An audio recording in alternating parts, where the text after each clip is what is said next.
Šis video ir veltījums visiem tiem, kuri dzīvē ir pieredzējuši zaudējumu.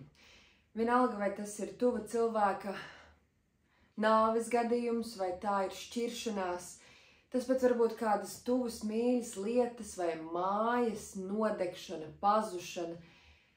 Jebkurš liels zaudējums ir kaut kas tāds, kas ļoti personīgi aizskar cilvēku, un mēs nevaram mērīt vai svērt, kurš zaudējums ir lielāks vai mazāks, vai abortāts bērniņš ir lielāks pārdzīvojums par mātes nāvi, vai varbūt tieši vienkārši mājas nodegšana kādam ir lielāks zaudējums par brāļa nāvi, vai tieši 25 gadu laulības šķiršanās ir lielāks zaudējums kā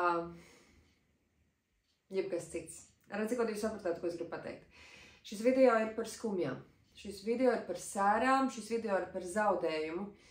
Varbūt tu zini, varbūt nē, pēdējā pusotra gada laikā, nu jau drusku vairāk, es esmu apglabājusi abus vecākus. Un,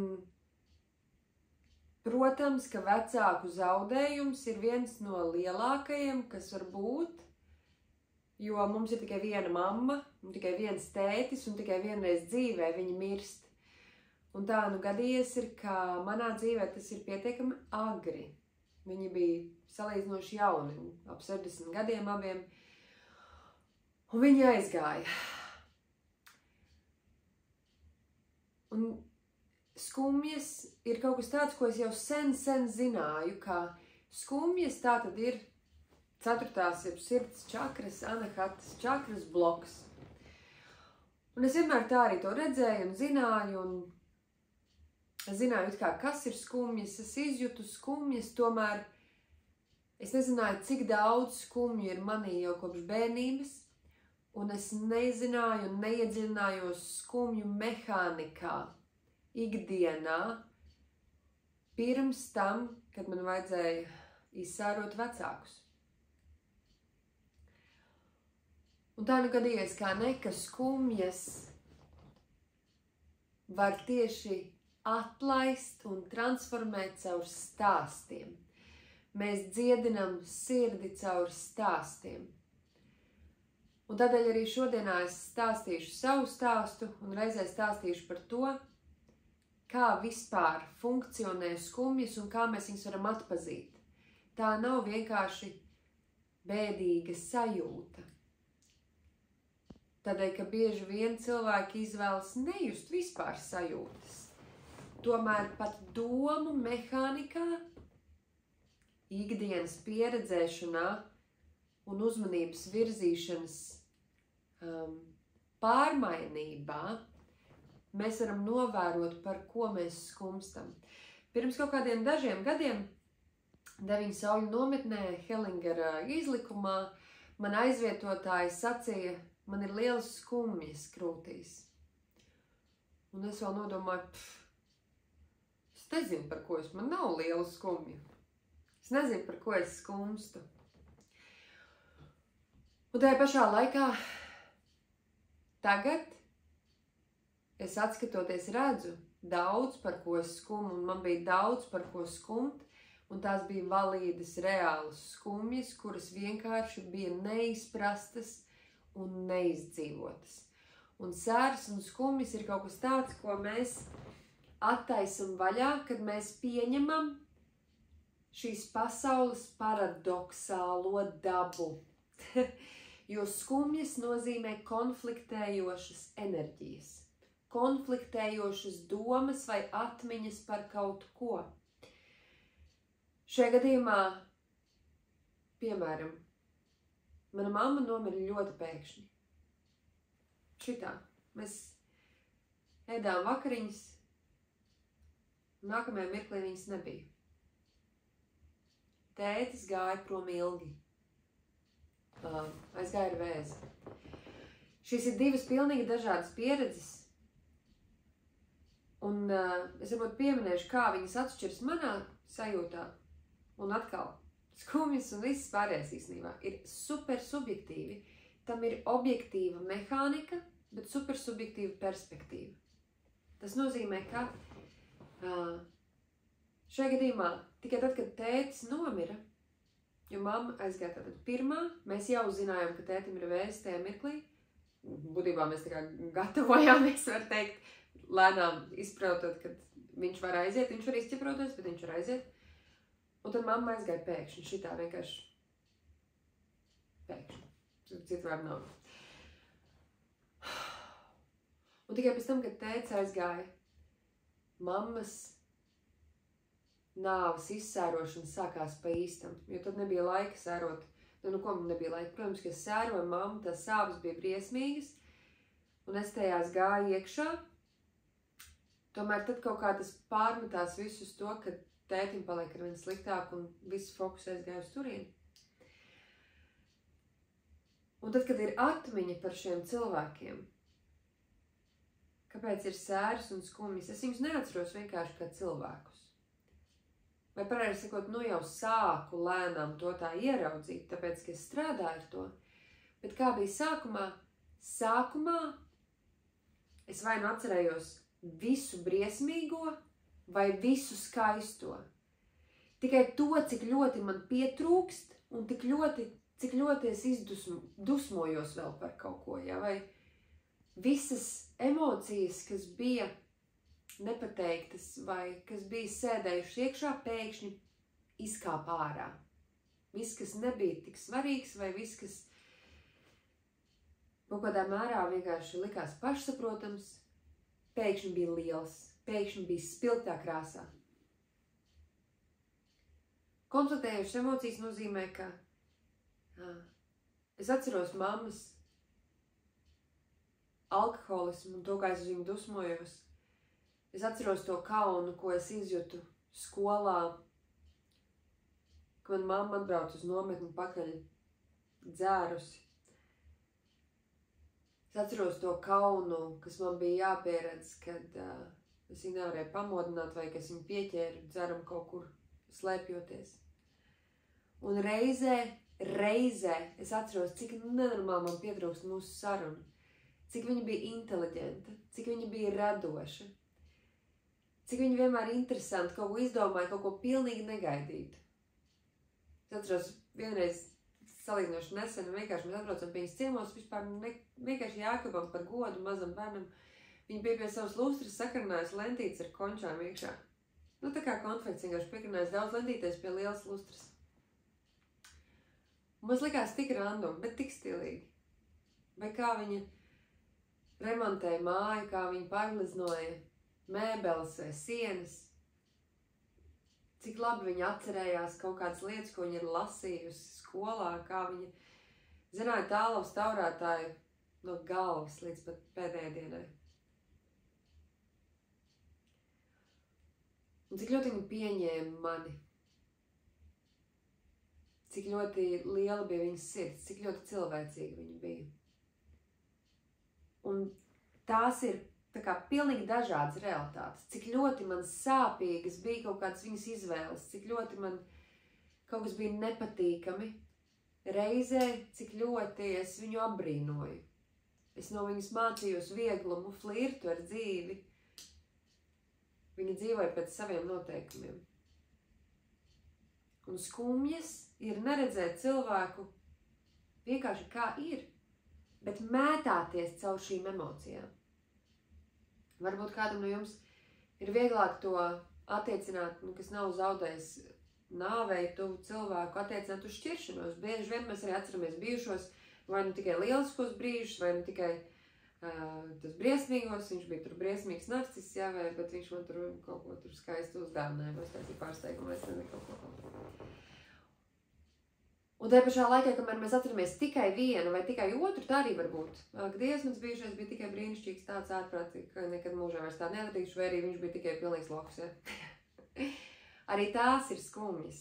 Neieraudzīt mierā, pilnu spektru, jo realitātē pilnīgi viss ir svētā trīsvienība. Mēs nedzīvojam duālā pasaulē, mēs dzīvojam trijādā pasaulē. Pilnīgi viss ir trīsvienīgs, pilnīgi visur var atrast trešo alternatīvu, pilnīgi visur, kur ir aktīvais un pasīvais spēks, ir arī neitralitāte. Tā neitralitāte šajā gadījumā ir mīlestība. Jo ir tie patīkamie brīži, ir tie sāpīgie brīži. Tā neitrālā sajūta ir vienkārši pieņemšana, kā ir. Tā ir mīlestība. Un tas ir tas, kur mēs varam nonākt. Jo, kā gadījies, kā ne, atgriežoties pie manas mammas stāsta, kas man ir kaut kā tāds spilgtāks kaut kādā mērā, jo tēti es ilgstošāk, mēs gājām tam cauri, es ar viņu varēju, viņš baigi daudz nerunāja, bet bišķiņ vismaz pieskarties tam, ka tu aizies drīz. Mēs to zinām. Mēs varam tam izjusties cauri. Un ar mammu tā nebija. Tomēr mana mamma bija svētā, viņa bija vieda, tik tīra dvēselē, ar salauztu personību. Un par to es pieskaršos arī tīri tajā mehānikā, kā tas ir, kas ir dvēsele, kas ir personība šajā brīdī. Pats un tom gaids. Tāpēc es gribu pateikt daudz ko, un tad, kad mēs runājam par skumjām, tas ir normāli, ka nesanāk secīgi. Tas, ko es gribu arī pateikt, un es vienkārši turpināšu līdz ar šo momentu, tad, kad mēs uzklausam kāda cita sāpi un skumjas, mēs nekādā gadījumā nedrīkstam nedot padomus, nekritizēt, neanalizēt. Skumjas dziedinās, sāpes dziedinās, tad, kad mēs vienkārši ļaujam sev, es neesmu viens šajā. Sēdi man blakus, vienkārši esi liecinieks tām sāpēm. Arī tu tagad esi liecinieks manām sāpēm, jo es pilnīgi jūtu vēl tīrās. Es šodien kā reizi arī gatavojoties šim video vēl pierakstīju par skumjām, arī kaut kādas lietas kladītē un tam līdzīgi, un vēlreiz uztaisīju procesu, to dziedināšanās procesu par mammu, un atkal nācās paraudāt, un par tēti nācās paraudāt. Tur man arī ir tēta džempers mugurā, sēžu tālu mājā. Un ļoti apzināti es eju tajās skumjās iekšā, jo otrā pusē ir vērtība. Otrā pusē ir tas, kas man ir svarīgi. Tas, kas ir svarīgi, tā ir mana patiesība, mana autentiska būšana.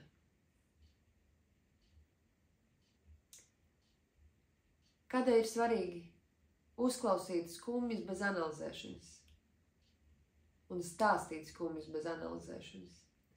Jo skumjas nozīmē, ka mēs varam mētāties, un arī, ja tev ir kāds tuvs cilvēks zaudējis sev tuvu cilvēku, piemēram, tur draudzenē aiziet, ja? Tēvs, brālis, māsa, nomirst kāds, šķiršanās liela, vienalga. Tas ir normāli, ka cilvēks mētājās. Vienā brīdī viņš ir, es esmu jau tam pāri, nākamajā dienā viņš jau ir atkal pilnīgi nost. Vienā brīdī viņam liekas, Dievs, tas bija tik skaisti, nākamajā stulbais labs. Un tas ir tas, kas ir skumjas. Un mēs nevaram teikt, pak, tu vakar teici kaut ko citu. Tas ir tas, ko tas nozīmē. Dabūt skumjas ārā ir izrunāt to stāstu, izrunāt tās neiedzīgās, šaudīgās domas, konfliktējošās emocijas, dabūt viņas ārā. Bez džadžošanas, bez tiesāšanas, bez kritizēšanas, bez analizēšanas, vienkārši tā. Tas man atgādina kaut kādu to manu sajūtu par Jēzu. Jēzus vislabāk jutās kaut kādos pritonos un pie visādiem bomžiem un dzērājiem. Kāpēc? Tāpēc, ka viņi nekritizē. Viņi nav pārgudri, viņi neintelektualizē emocijas. Tu ej barčikā pie normāla sīņa, un viņš tev uzsauc čarku, un viņš vienkārši klausīsies tavu stāstu, jo viņš pat pa pusē nedzird. Bet tu vari stāstīt savu bezsakarīgo stāstu, un paliek labāk. Un paliek labāk, tāpēc, ka skumjas un sēras, tur nav jābūt baigai jēgai, tur nav jābūt intelektualizācijai. Tas ir pēdējais, ko darīt. Un visa šī emocija intelektualizācija, protams, ka ir bēgšana. Protams, ka tad, kad mēs tur analizējam, ko drīkst teikt, ko nedrīkst teikt, šitā nevajadzētu, šitā vajadzētu un vispār, jā, Tās ir skumjas pēc būtības. Kā rodās skumjas? Skumjas rodās bērnībā, tad, kad mēs iemācāmies savu, tad, kad mēs, vienalga cik maziņi, tad, kad mēs esam maziņi, mēs esam pilnīgi atkarīgi no vecākiem un pilnīgi atkarīgi no tā, kā viņi ar mums ir. Mums vajag izdzīvot. Un bērnam izdzīvošanas pilnīgi absolūti liela vajadzība, lai viņš varētu vispār izdzīvot, ir mīlestība. Ne tikai ēdiens, tur gult un tā tālāk, mīlestība un pieņemšana. Sajūta, ka es esmu pieņemts, piederīgs ģimenē, un ka mani tur mīl. Divas lietas. Piederība un es esmu mīlēts. Sajūta.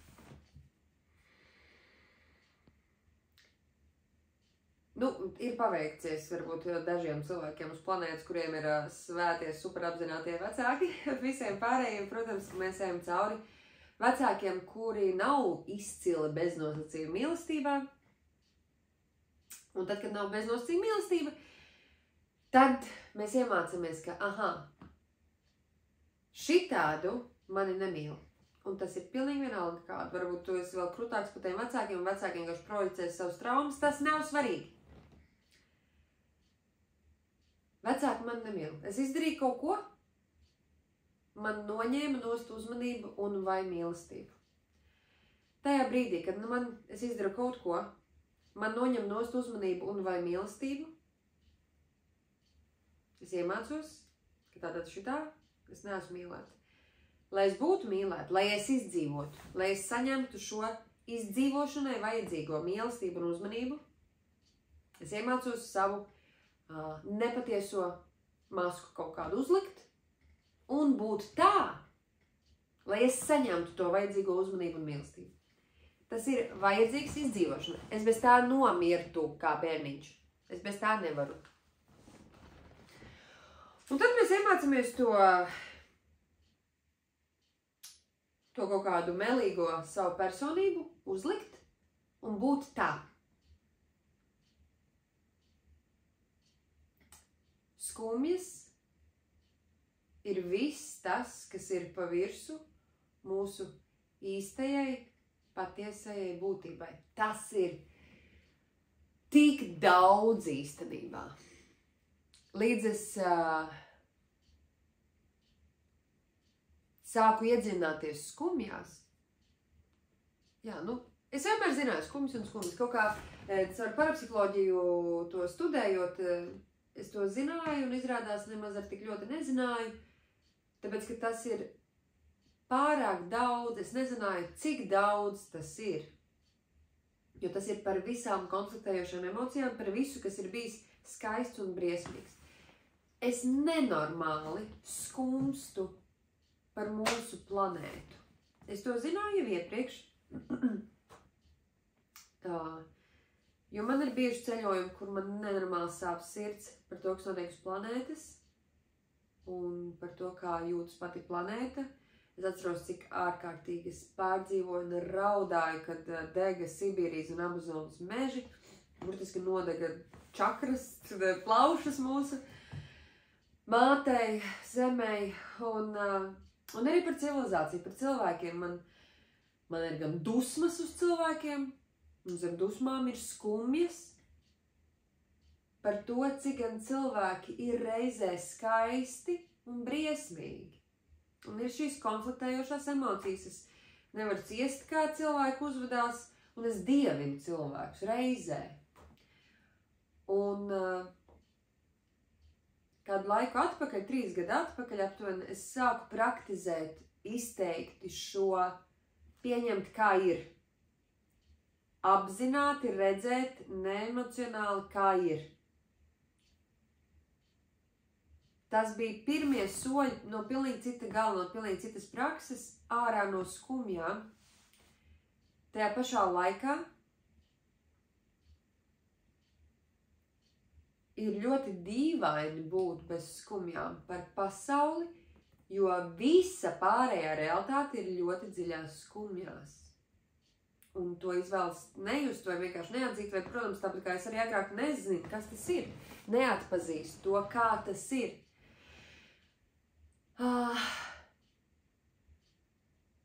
Es kaut ko te pierakstīju, saku, domas maisās, tāpēc man bija jāpierakst.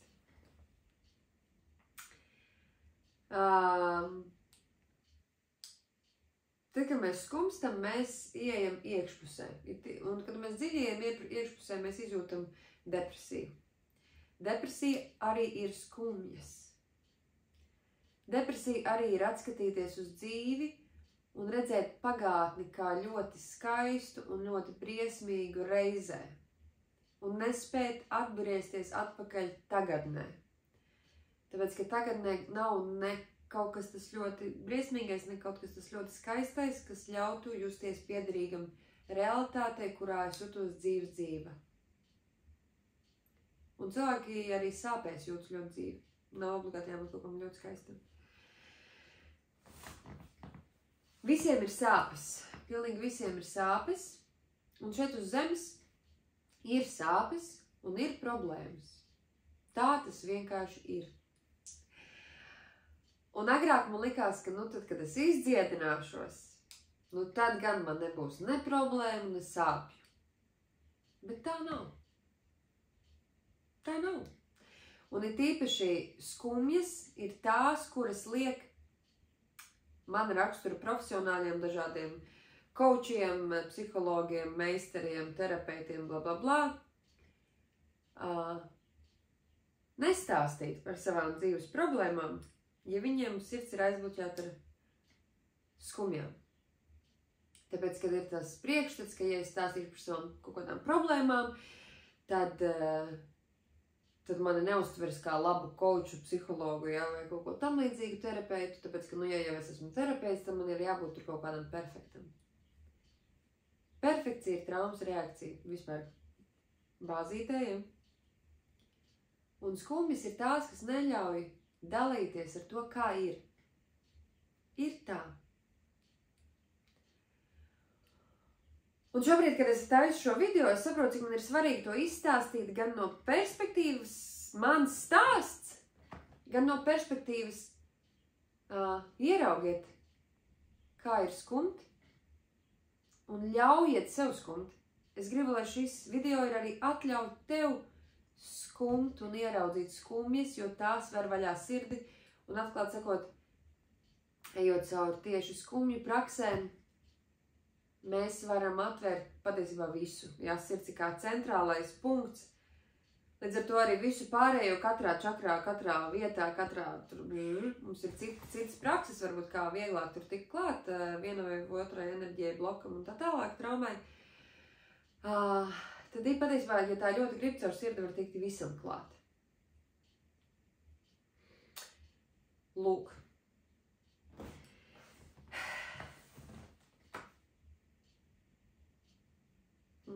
Te tāds citāts no Jēzus, ka pravietis ir bez goda tikai savā mājā.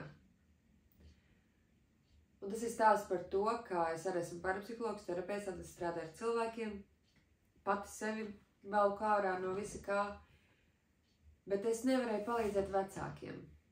Viņi īsti nesaprata, ko es daru, un vecāki, ģimene un tuvi draugi ir tie, kuriem mēs nevaram palīdzēt. Tas bija viens no skumjākajiem momentiem, ko pieredzēt, kā es nevaru palīdzēt viņiem īsti. Es varu vienkārši būt viņu meita. Un tad, kad ir šī pieredze kaut kāda, kā būt, kā ir tā, kad es palīdzu kādam pilnīgi svešam cilvēkam reāli tikt ārā no kaut kādām dziļām bedrēm un savējiem nevar palīdzēt, un mani kolēģi zina, kā tas ir. Un tas arī ir skumji. Tas ir tiešām skumji. Un es arī dīloju, jeb tiku galā, arī ar vainas sajūtu. Ja nu es kaut ko būtu varējis izdarīt vairāk vai citādāk. Un tiklīdz es to iedomājos, es uzreiz attopos pret ideju, ka es izdarīju visu labāko. Man nav vispār ko nožēlot, jo es izdarīju visu labāko, ko es varēju pilnīgi visās situācijās. Man nav bijusi tāda situācija, kad es necenstos būt labākā sevis versija. Šī lūkšana būt labākai sevis versijai un izdarīt visu augstākā labumā man un visā pasaulē, man ir jau gadiem jau ļoti sen. Un tā ir man ikdienas lūkšana. Un es zinu, ka es tur varēju izstieties un sarauties un nostāties uz ausīm, bet ir augstāki spēki par mani. Es neesmu Dievs. Un tas arī ir par to, kad ir tas dievišķais spēks, kuru mums nevajag ne skaidrot, ne būt, ne zināt, kāpēc tā bija jānotiek. Jā, notiek sāpes, un notiek traģēdijas, un notiek visādas lietas, kuras ne mēs gribējām, ne mēs izvēlējāmies, ne mēs iemanifestējām, un viņas vienkārši notiek. Un tā mūsu mācība ir iziet cauri šīm skumjām un caur to atvērt sirdi. Tieši caur tām sāpēm iziet cauri un vairs vaļās sirds, līdz mēs spējam pieņemt pasauli kā ir, un mēs spējam pieņemt otru cilvēku kā ir, un mēs spējam sevi pieņemt kā ir. Ja? Jo mums ir šīs dažādās perspektīvas, kas ir tas, ko es par sevi domāju klusumā vienatnē, kas ir tas, par ko es stāstu, ko es par sevi stāstu citiem, vai ko es par sevi rādu stāstu sociālajā vidē, vēl ko citi par mani saka, ja? Šīs ir dažādas šķautnes, dažādas versijas manas, kuras katra ir daļa patiesības. Un tā īstā sevis pieņemšana ir tad, kad neviena no tām nespēja izmainīt to, kas es esmu patiesībā. Kad Delfa orakuls vai jebkur cita sanā viedā zināšana know thyself, jeb zini pats sevi. Jeb mīli savu tuvāko, kas sevi pašu, zini sevi. Tu nevari sevi mīlēt, ja tu sevi nepazīsti. Un tad, kad mēs ieraugām sevi kā ir, neviens no mums nav perfekts. Nevienam te kaut kāda reputācija, kaut kāda tur slāvā, kaut kas, tas viss ir tāds tik iluzori. Man kaut kad nesen kāds iekomentēja, Anita, nestāsti šitādas lietas, tu zaudēs reputāciju savu. Kāda reputācija? What the fuck? Par ko ir stāsts? Kāda reputācija? Mans vienīgais mērķis ir būt pēc iespējas īstākai. Iet pēc iespējas vairāk savā patiesībā, lai es varu arī citus aizvest tur. Un attiecībā uz skumjām, attiecībā uz visu šo,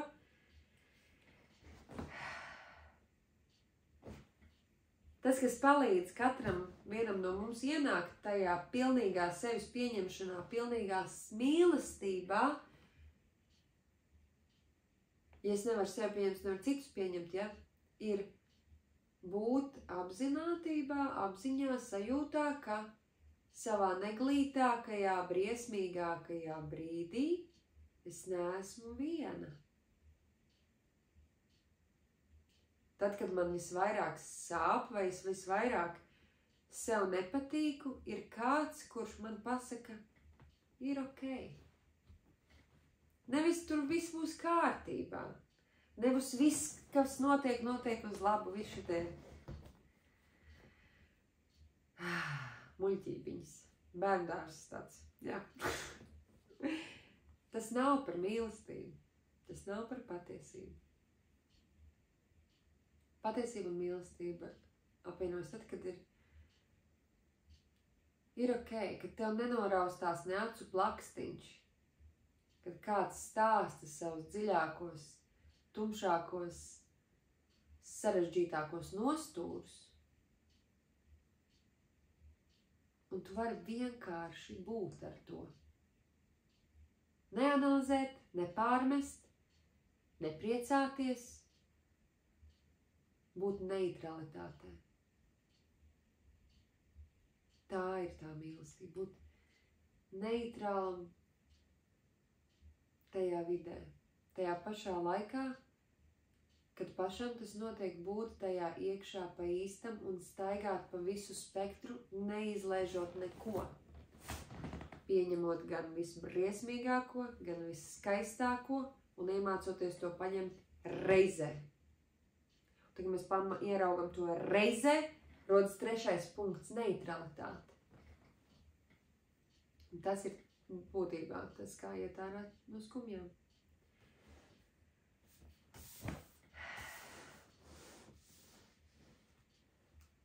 Tad, kad mums sāp ļoti, tikai tad mēs sajūtamies mīlēti.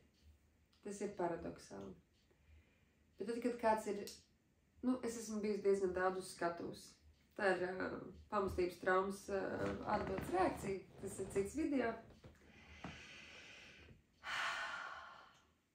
Mēs varam būt spilti, lieli, vareni, skaisti. Un mūs tur var nomētāt ar ziediem, ar aplausiem un tā tālāk. Tomēr patiešām mīlēti mēs sajūtamies tad, kad mēs esam nopuņķojušies, noraudājušies kaut kur pilnīgi nekādi. Un kāds ir blakus un nevērtē. Ja tev nav bijis tāds cilvēks blakus, tas nozīmē, ka tu nevari būt blakus. Es agrāk arī nevarēju.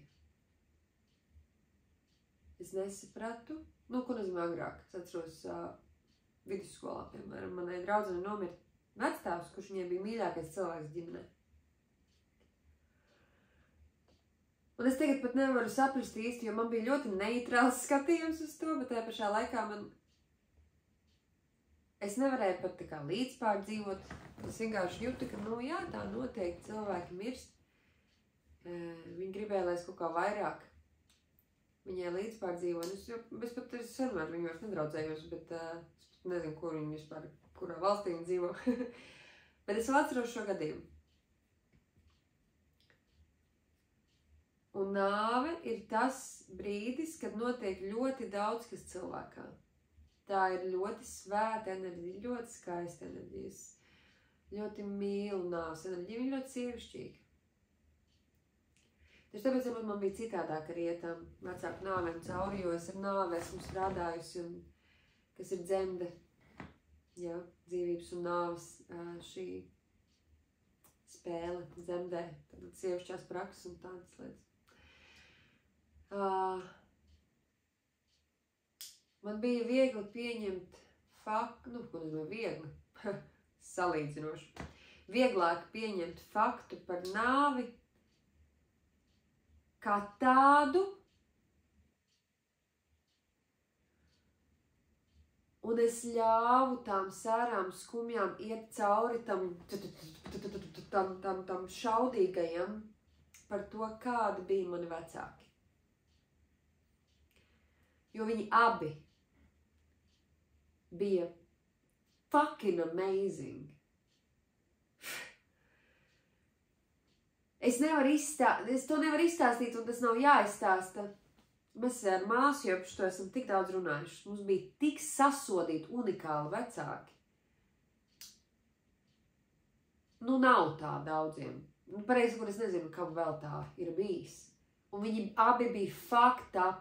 Viņi bija satriecoši, ārkārtīgi neparasti. Mūs sauc par Adamas ģimenīti, jo mēs bijām ārkārtīgi neparasti, un tā bija vērtība. Protams, ka tā bija arī fucked up vērtība, kura mūs sačakrēja kaut kādā ziņā, jo visam bija jābūt ne tikai perfekti, bet vēl neparasti. Ja tev ir vienkārši viss perfekti, tas ir garlaicīgi. Bet jābūt ir perfekti un vēl šidā. Kaut kā tā. Un tas mākslinieckais tajā ir iedevis absolūti unikālu skatījumu uz pasauli. Tomēr tas ir iedevis to tēlošanas mehānismu, jo neviens nav perfekts. Tu nevari būt visu laiku perfekts. Un tās ir tās milzīgās skumjas, kas bija manī, ka ja es esmu jebkas, kas ir mazāk par neparasti lieliski, ja es esmu mazāk par neparasti lieliski, palēlām es nesaņem baigi daudz uzmanības un mīlestības. Tikai tad, kad es esmu wow, tad es saņemu mīlestību un uzmanību. Un tas ir to milzīgo skumju avots un iemesls. Un es viņām ejot cauri, vien vairāk saprotu un sajūtu, cik liela iniciācija tā ir pilnīgi citā sajūtā par sevi, par dzīvi, par visu, un paldies Dievam, es šīs prakses daru jau gadiem, un nav tas man nekas ļoti īpaši jauns, tajā pašā laikā šī perspektīva dod iespēju iet vēl dziļāk.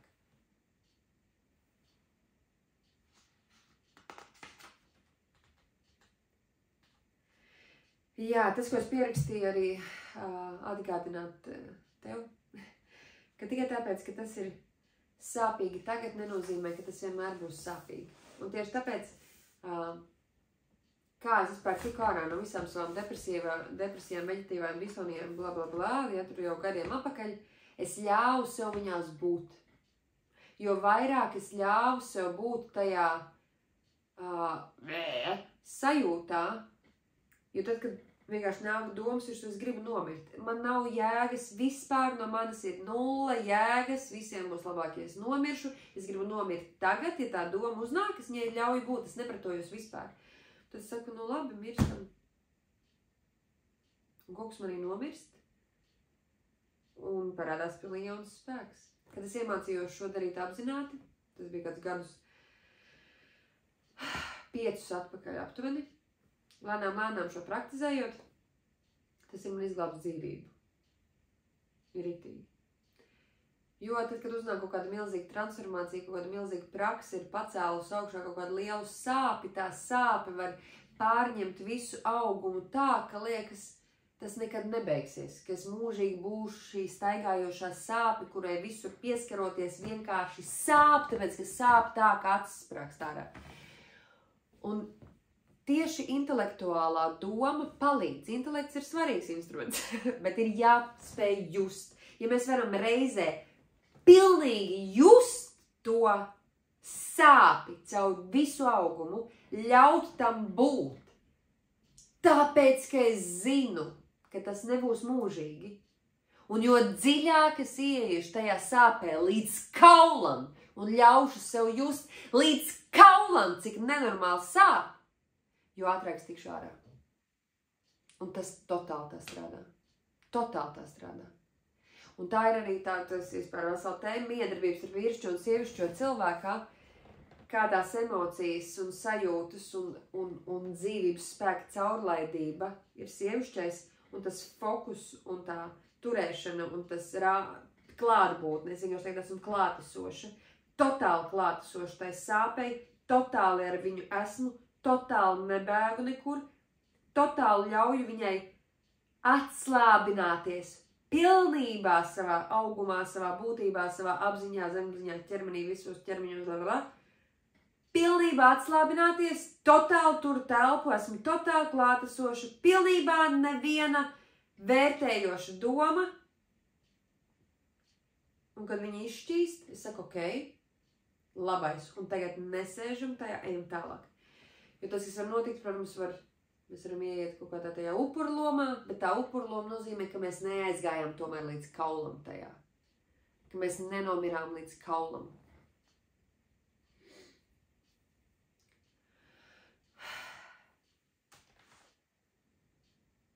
Tas, ko es tikko arī teicu, tā klātbūtne. Būt totālā klātbūtnē bez vērtējuma labi slikti. Jo nekas nav ne labi, ne slikti. Tas ir bļāviens indīgākais, kas var būt kaut ko vērtēt. Un tā ir tad vispār eksotērikas bāze, ja. Netiesā un netaps tiesāts. Bet mēs to aizmirstam, ja. Tas beig forši to kā zināt, bet viss garīgais ceļš ir vispār par atcerēšanos, ja. Mēs varam tur lasīt, bet par atcerēties. Atcerēties gan to, kas ir izlasīts, gan atcerēties to, kas jau nekad nav bijis prom no manis. Ja? Labi. Tas, ko es gribēju teikt, tā klātbūtnes sajūta. Cik ļoti klātesoši mēs spējam būt citu cilvēku traģēdijā. Nelīdzpārdzīvot. Tas nav par līdzpārdzīvojumu. Pieņemšana, piedošana, līdzjūtība, nevis līdzcietība. Ja? Tas, Tur ir milzīgi atšķirība. Latviski tie vārdi man viņi nepatīk, viņi nepasaka līdz galam, bet ir līdzjūtība un līdzcietība. Pa lielam varētu būt tas līdzcietība nozīmē, ka es iekrītu un esmu tajā sūdā kopā ar to otru cilvēku, tā nevajag darīt. Tā ir traumas reakcija. Tā ir ļoti zema vibrācija. Labi, neiesim arī šajā vibrācija jautājumā, bet, emocijas skalā tā ir zema emocija, teiksim tā. Bet tas, kas ir compassion, jeb tāda līdzjūtība, tas ir par to, ka es neeju tajā sāpē līdzi tam cilvēkam, bet es palieku totālā klātesamībā. Es totāli pieņemu un piedodu reizē. Pieņemt un piedot reizē. Reizē. Un tas ir visas mezotērika, eksotērika, tad ir ārējā izpratne, mezotērika ir vidējā, ezotērika ir galējā, kur vārdu tur vairs nav, tur tikai simboli. Tas tā īsumā. Bet tātad pieņemt un piedot totāli reizē, un tad ir mīlestība. Mēs kāpjam, tad, kad mēs sākam saprast šo paradoxālo realitāti, mēs ieraugam trešo skatu punktu pilnīgi visur, kas ir mīlestība. Tas nozīmē redzēt abas galējības reizē, pieņemt, kā ir, un būt plašās spektra redzējumā, un tas tā vienkārši ir. Un viss. Tas nav ne labi, ne slikti. Tā vienkārši pieņemt un piedot reizē. Un mēs varam pavērot, kur ir tas, kur mēs citus cilvēkus nevaram pieņemt un piedot reizē. Pieņemt un piedot reizē nozīmē mīlēt. Jo tās ir dažādas lietas, pieņemt un piedot. Un skumji process ir izstrādāt šito uz abām pusēm. Pieņemt un piedot, manā gadījumā, piemēram, ja, pieņemt un piedot tētim, vai pieņemt un piedot mammai, un pieņemt un piedot sev. Un tad jūs tā šķīst ārā.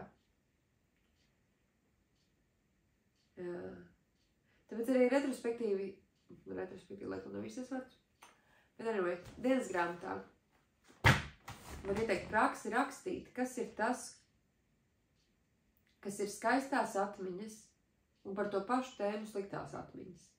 Jo tā patiesība ir tāda, ka dzīvē vienkārši ir augšas un lejas. Tāda viņa ir tā dzīve. Mums ir baudas un mums ir problēmas. Mums ir iemīlēšanās stāvokļi un zaudējuma stāvokļi. Un tā ir. Tas ir tas, kas tas ir, ko mēs esam nākuši pieredzēt, un that's okay. Un tāds vienkārši ir. Un jo vairāk mēs to pieņemam kā tādu patiesību, ko mēs te daram, jo vairāk mēs mīlam.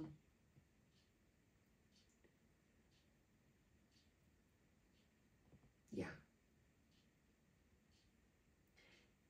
Tāda pierakstīt teikuma, kad kāds tev blakus var būt stipri sliktāks par to, ko tu no viņa sagaidi, tu kļūsi par mīlestību.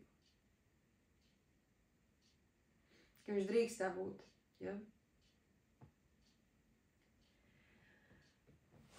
Un tātad par pašu sevi, vēlreiz atgriežoties arī pie tēmas, ko es jau bišķiņ pieminēju, par to, ka mēs izveidojam šo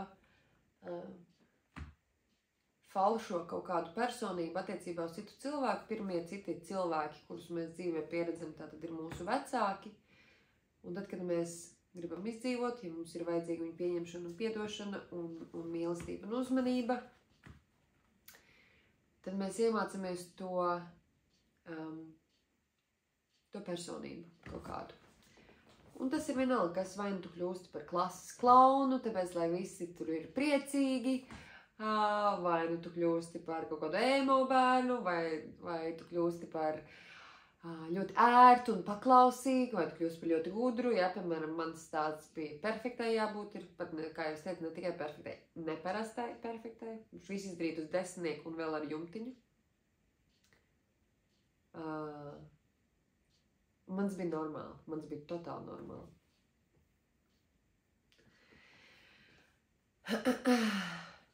Tad tas rodas, kad bērniņš nespēja tikt galā ar tām sāpēm, un viņš uzrada imagināru būtni, kas spēja ar to tikt galā.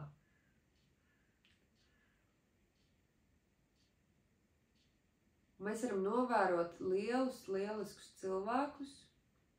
Man vienkārši nāk prātā Robins Viljams, piemēram. Robijs Viljams, viņš tas foršais aktieris. Viņš ļoti patīk, viņam brīnišķīgas lomas ir bijušas tik daudz. Un viņš ir bijis ļoti depresīvs. Un aizgāja arī ļoti skumjā dzīves posmā, un viņš bijis ļoti skumjš. Un tas ir depresija un skums viens un tas pats, un viņš ir bijis ļoti skatuves, tātad, un vienmēr iepriecinājis, smīdinājis miljoniem, miljardiem cilvēku.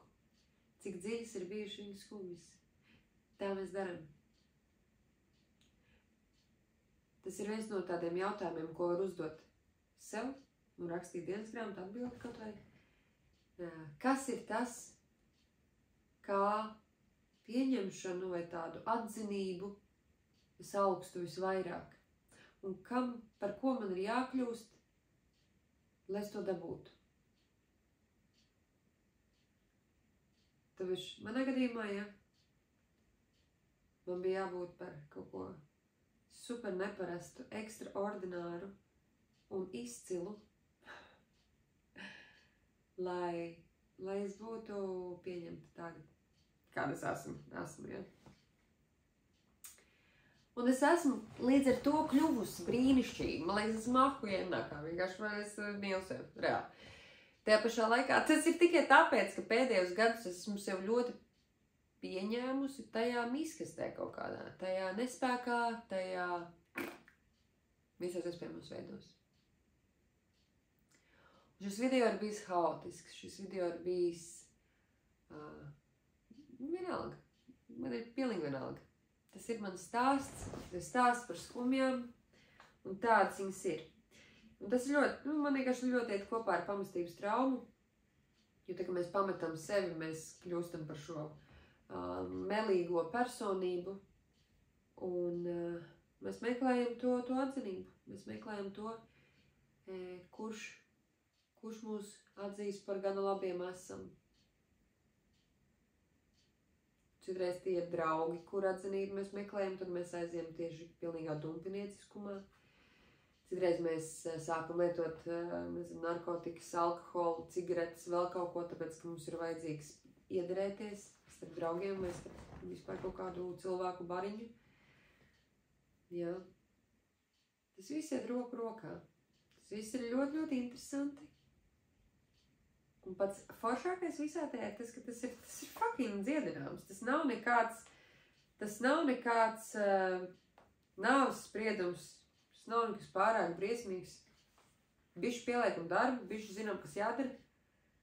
Un viss notiek. Jo tad mēs sākam pārrakstīt savu stāstu. Jo ir kaut kādi tie stāsti, kurus mēs esam uzrakstījuši paši par sevi, savu kaut kur galvā. Kad es esmu tāda, tāpēc, ka tāpēc, un tāpēc šitā man tad dzīvē iet, ja? Tie ir stāsti, un tā nav patiesība. Un tagad saku stāstīt to stāstu. Kad mēs stāstam to stāstu, mēs atbrīvojam sevi no šī stāsta važām, mēs varam pārrakstīt to stāstu, vai mēs varam atklāt vienkārši, kā mīlestība mani kustina, ļauties būt par kanālu mīlestībai šeit uz zemes un neiespringt par to, kas un kāda es esmu. Tā ir īsta brīvība, tā ir kolosāla brīvība. Tādu par naudu var nopirkt, jānāk kursos. Nē, tas ir darbiņš, tas ir darbiņš, kuru var izdarīt. Un tas arī par līdzatkarību, es te bišķi pieminēju savās pārdomās arī par līdzatkarību. Tas ir tad, līdzatkarība, kas ir līdzatkarība? Līdzatkarība tā, ka mēs mēģinam kādu pārtaisīt. Tas, kā viņš ir, nav gana labi. Tātad klasika, tur kāds, es nedzeru kāds dzermam blakus. Es viņu mēģinu pārtaisīt, tātad es viņu nemīlu. Tā nav mīlestība. Es tik ļoti dusmojos, mēģināju visādā veidā pārtaisīt, kaut kādā veidā sodīt, tad mēģināju pieņemt to mammas visādu tripu un tēvu visādus tripus un mammas to dzeršanu un to pritonīgo kaut kādu dzīvošanu dažkārt un to neveselīgo ēšanu. Un tikai fanīgākais visā tajā ir tas, ka tieši tajā vakarā, kad viņa nomira, tajā naktī, kad viņa nomira, tajā vakarā es biju pie viņas tā. Un es biju jau ļoti daudz strādājusi ar iekšējo bērnu. Un es pēkšņi atskārtu, ka, jo tas bija kaut kāda pusgada laikā, tā kā nāca, ka es beidzot viņu pieņemu tādu, kāda viņa ir. Es viņu vairs negribu glābt, es vairs negribu uz viņu dusmoties, es neko. Vienkārši tā neitrālā mīlestība bija parādījusies tik tālu, ka tajā pēdējā naktī, tajā naktī viņa aizgāja, bet vakarā mēs vēl runājām, mēs ēdām, vai viņa bija pagatavojis brīnišķīgas vakariņas. Tur bija ļoti daudz, kas salīdzies tā, ka viņa kādu veselu zināja. Tas ir, varbūt, cits stāsts. Viņa zināja, ka viņa aizies. Tā bija nolikts. Un pēdējais, to nevar izdomāt. Pēdējais jautājums, ko viņa man pajautāja, bija: meitiņ, vai tev vēl te ir kāds tārpiņš? Mēs runājām pa dušām, par visu tajā vakarā. Un es noskanēju visu savu ķermeni, un es godīgi pateicu: zini, mamīt, laikam nē, es esmu mierā. Pirmo reizi mūžā es sajūtu, ka man nav pilnīgi nekāda aizvainojuma, pilnīgi nekādu dusmu, nekāda niknuma, nekā man nav par to, kāda viņa ir. Un man likās, man beidzot ir atkal mamma, kurai nav tur visi tie uzslāņojumi pretī. Manējie, protams, uzliktie. Tā naktī viņa nomira. To nevar izdomāt. Tas ir vienkārši kaut kāds. Tas ir mans stāsts. Tas ir mans stāsts. Man bija reāli krūta mamma.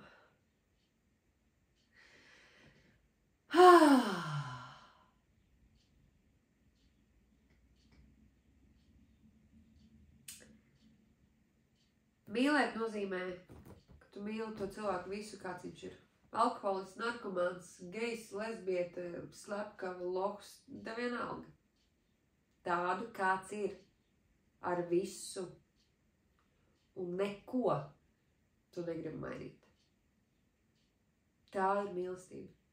Ja mēs gribam atkarīgo padarīt par neatkarīgo, vai kaut kā savādāk, kaut ko mainīt, tā nav mīlestība, tā ir līdzatkarība. Un tas, kas bieži vien notiek arī šajā pašizaugsmes kaut kādā sabiedrībā, ka viens pārī mainās, auga, attīstās, tu gribi, lai otrs arī tā dara. Tā nav mīlestība.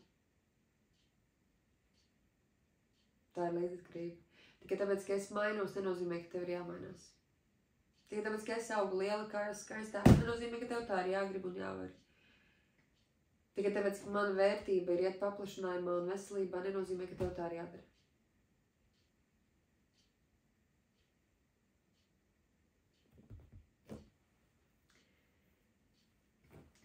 Nu labi, es nobeigšu šo, man es jau pārāk gari. Uzrastiet jautājumus, uztaisīšu vēl kādu video. Tā ir tik milzīga tēma, šo es noteikti vēl kaut kad pastāstīšu. Autentiskums. Tas ir tad, kad mēs ar atvērtu sirdi esam tādi, kādi esam gan iekšpusē, gan ārpusē. Ka tas, ko es domāju, kā es redzu, kā es izjūtu sevi iekšpusē, ir tas pats, kā citi mani redz vai kā es izpaužos ārpusē. Ka tas ir tas pats. Man nav kā nav jāslēpjas, man nekas nav jātēlo. Es vienkārši esmu. Tas ir tas, uz ko es eju, kas man ir vērtība. Tieši tāpēc šis video ir tāds, tēta, džemperis, bērnības trauma, ja? Neviens nav perfekts, bet tu esi dzīves tajā gadā, tad tu esi diezgan tuvu. Nu jā, mans tētis bija diezgan perfekts.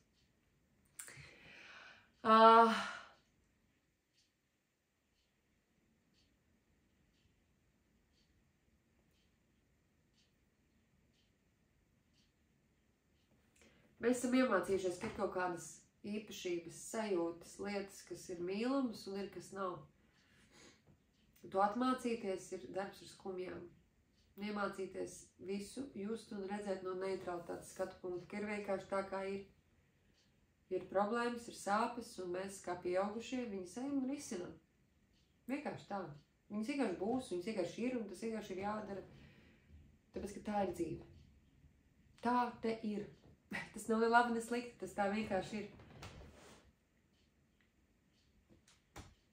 Tāpēc ejam iekšā skumjā, tas var vaļā mīlestību, visos līmeņos. Un tā mēs varam pilnībā pieņemt un piedot sev, pilnībā dzīvot šajā pasaulē. Neko vairāk no viņas negaidot, kā vienkārši viņa ir. Un tajā pašā laikā ļaujot mīlestībai caur sevi plūst, tādā veidā ielaižot šeit vairāk mīlestības. Tas ir tas, kas ir vajadzīgs šai planētai. Vairāk mīlestība. Un jo vairāk mums ir atvērta sirds, jo vairāk mīlestību mēs varam iepludināt katrā ikdienišķā, ne tik ikdienišķā brīdī, šeit uz planētas Zeme. Jo vairāk mēs pieņemam sevi pilnībā, jo vairāk mēs caurpludinam mīlestību, jo vairāk mēs šo vietu, šo zemi padaram par mīlestības pilnāku vietu, kurā būt. Un tas ir mans novēlējums sev un arī tev. Uzrakst jautājumu. Šis bija haotiski. Tā skumjas strādā. Šodien es skumstu un dalos pie reizes, kā tas ir. Paldies tev!